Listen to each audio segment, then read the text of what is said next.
ka na bigla? Nagising ka, ay, may anak na ako. Kamusta ka? Ilang edad mo ngayon? Ganon? Ilang taon ka ba nung nagkaanak ka? 15 po. Oh, 15. Pero 9 months yan, nadala mo eh. Hindi mo alam. 14 po Tatlo ako. po yun, si Sarian. Oh my gosh, 14. Parang si Erich Gonzalez. Simula nung sumama ka sa kanya, sinabi mo ba sa mga magulang mo na ito po, mayroon na akong anak? Binawi po ako ng mama ko. Buntis na po ako siguro ng 1 month. Sumama ka naman sa nanay mo o nanatili ka sa piling niya? Kinaladkad po ako eh. Dinala Ay, po. kalag ka rin. Tinangay siya. Pinila po ako ng uncle ko. Kawawa naman ito.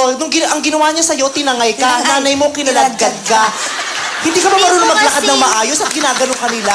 Kasi nga po ayoko po sumama sa mama ko sa Pampanga. Oo, sino naman kaya ang susubsub sa'yo sa susunod? Yung uncle ko po, hawak ko tig-isang kamay, tas mama ko, inuwi po ang Pampanga. Pero Kasi ngayon magkasama pa rin kayo. So, ibig nitong sabihin, pinaglaban ni Albert yung pagmamahalan ninyo, di ba? Paano niyo pinaglaban itong mga pagmamahalan ninyo ng bonggang-bongga? Albert, ikaw naman sumagot bilang ikaw naglalaro. Yung pangyayari ng mga ganung bagay, ginawa ko, nagpa-ano ako sa barangay para hindi ako makakasuhan ng rape. Nagpa-barangay muna ako kasi mahirap na. Ikaw na nakabuntis, ikaw pa nagpabarangay, no? Iba na yung klase ka. Oo. Nang hagip na, nagpabarangay pa. Ganda mo, pektusang kita dyan eh. At saka, Hindi, kasi kinuha na siya ng nanay eh. Opo, kinuha Paano na siya siya. naibalik sa'yo at nanatili kayong magkasama ngayon? Kusa siyang dumating sa akin. Tumakas ka ulit. Tumakas siya uli. So wala na kumaladkad. Libre ka na, naka-rollerblades ka na nito. wow. So, Albert, bakit mo naman yun ginawa? Anong nagustuhan mo sa kanya na bigla na lang talagang pumayag ka at tinangay mo? Oo. Yung taon na yun na kasulukuyan na yun, na magbebente ako, inisip ko na mag-asawa na. Kung sino yung babae makita ko, totohanin. Buti na lang, di mo ako nakita ako nagkataon, kakalagkarin mo ako. Diba? Hindi ka ba natakot na ang bata niya, 15 years old lang siya, no? 14? Natakot ako. Pero yung mga pagsubok na dumaan, talagang nilabanan ko yun. Hindi Ano mo mangyari? pinagsisisihan. Hindi pinagsisisihan. Ay, yan ang pagmamahal talagang tunay na tunay. Yan ang masasabi natin na kahit ano man ang nagagawa natin ng mga bata tayo o pwedeng gawin, ang importante, responsable tayo sa mga bagay na ginagawa totoo yan. natin. Yes. So ngayon, after ng lahat ng mga nangyari, ano ngayon ang mga mensahe ninyo sa isa't isa? Isa lang ang mensahe ko sa aking asawa. Pwede naman dalawa. Ayaw mo? Isa lang dalawa. Dalawahin ko na. Okay. Alam mo na mahal kita. Tsaka isa lang bibitawan ko sa'yo. Mahal kita, ingatan mo ang lahat ng sinasabi ko. Yun lang. Baby Teresa? Ganon din po ako, papasalamat po ako sa kanya na kahit po, bata.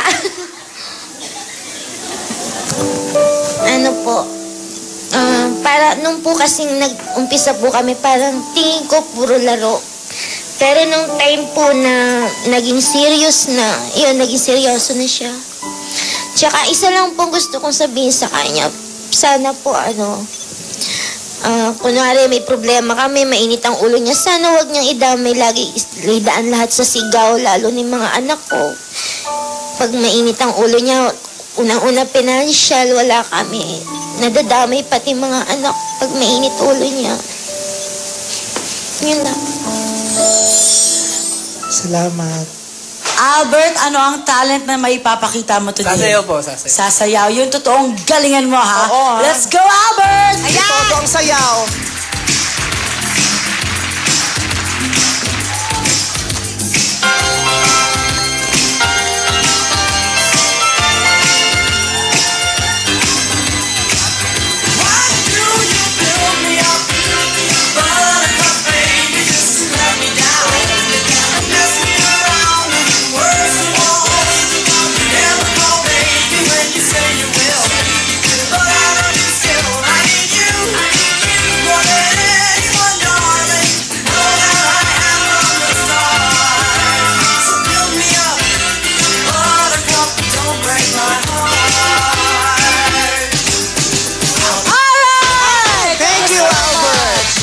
Kay Teresa.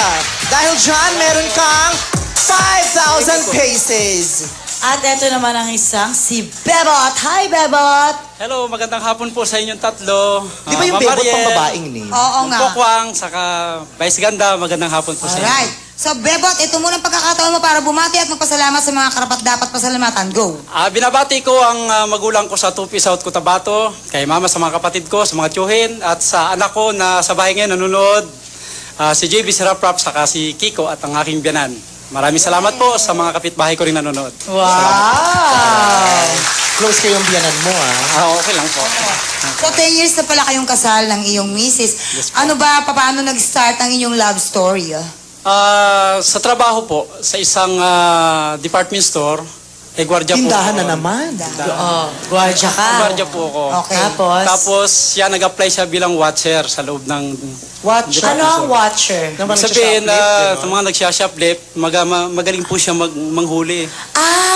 Alam mo, mabuti pa, tawagin na natin siya. Kasi Para para matanong malaman natin natin. siya.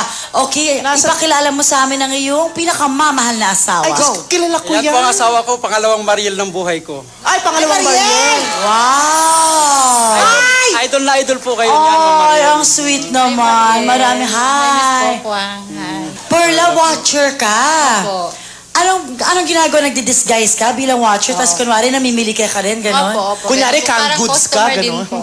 Kunwari customer ka Customer rin. din po. Paano, magkwento ka naman sa amin ng experience mo na talagang di makakalimutan dyan sa trabaho mong yan. Ano po, minsan may nahuli po akong isang atleta po ng malaking universidad. Ay! Huwag mo na sabihin school, nakakahiya. Sino Oh. yan? Hindi ko naman po ano ang... Bulong mo sa akin mamaya. Ano, nag-ano po ng mamahaling ballpen.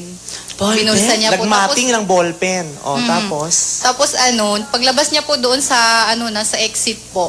Ako po mismo yung nagsita sa kanya, yung pala hindi pala dapat yun kasi baka daw po ako balikan, pinagalitan ako ng superior namin. Dapat daw sinabi ko sa gwardiya. Sabi ka sa gwardiya. Dapat sinabi mo kay Hindi Bebot. po kami kasi magkasama sa isang departamento nung time na yun eh. Pero magkakilala na kayo, hindi pa rin. Hindi pa. So, paano kayo nagkakilalang dalawa? Nung makikita ko siya, ini-interview siya ngayon nung pinaka-head doon, nakita ko na medyo, siyempre, Nagandahan ka sa kanya. maganda siya sa paningin ko. Maganda naman talaga siya. Ganda. Yun, parang tuwing iikot na ako sa trabaho ko, sinusulyapan ko na rin siya kung saan siya Yeah, pupwesto. sumisilay. Ikaw ang naging watcher niya.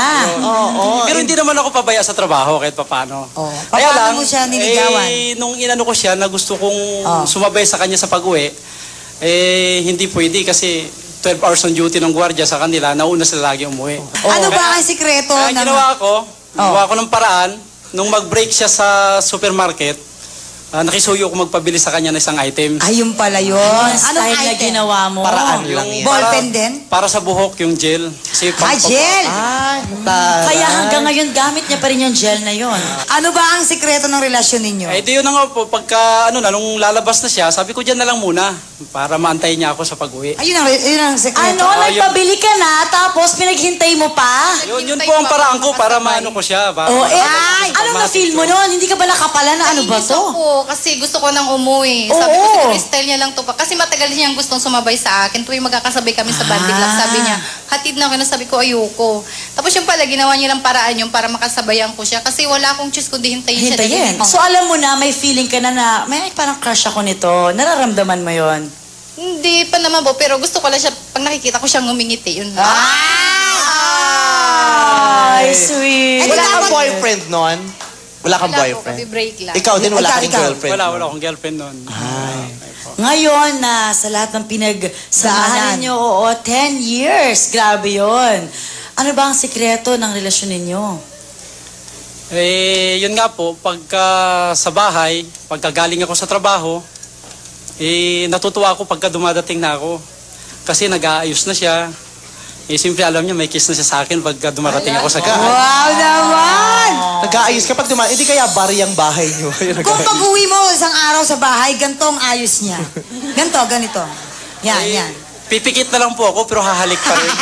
Oo, hahalik Teka pa lang yan kasi naman. di iiwan. Ito na, magaling na watcher itong si Mrs. Magaling manghuli, di ba? Nahuli mo na ba si Mr.? Ha?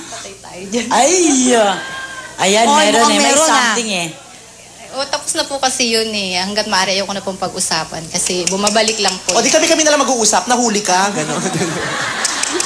Ay. Ayaw niyang pag-usapan, so ibig sabihin meron. Hindi po, nang mauso kasi ang cellphone, sa text-text lang naman po. Tiks-tiks, ha? Text-text Yan, lang. tiks-tiks.